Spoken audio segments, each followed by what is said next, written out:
Once upon a time, there were two evil-like robots named Zuro and Zero. They had amazing powers. They could use it for helping other people, but they used it to spread fear, and they enjoyed it. They had an army. It was called the RoboForce. They spread mass destruction.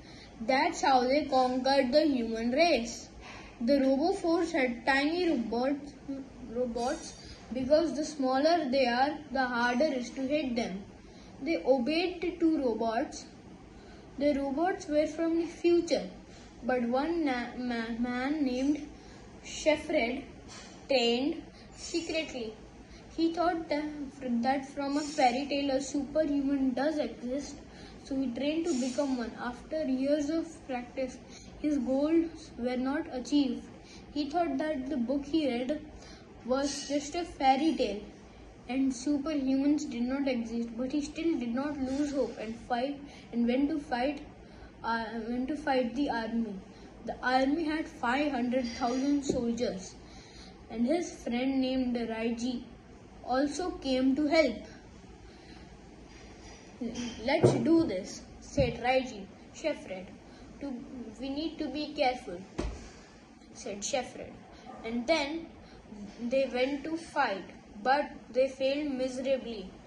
Shefred was unconscious, but Raiji died. When Shefred woke up, he saw Raiji. He cried, and with rage he became a superhuman.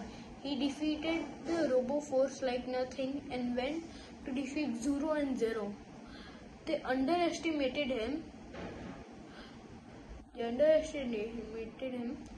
but he defeated Zuro, and Zero ran with the time machine in his reality. Went to his reality.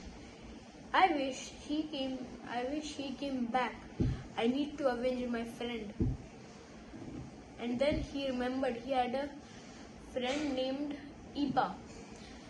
He was very smart and ran towards him and told him everything and wanted him to create an exact replica of the time machine and showed him the picture of the time machine. After years of hard work, he made the time machine, and Ipa told him it is a one-way trip. You cannot come back after going there. He thought about it, but he agreed. And then he went in the future, defeated Zero, and tried to come back, but he couldn't. And then he realized he could come back with Zero's time machine. He came back, rebuilt it every damage, and had a happy life.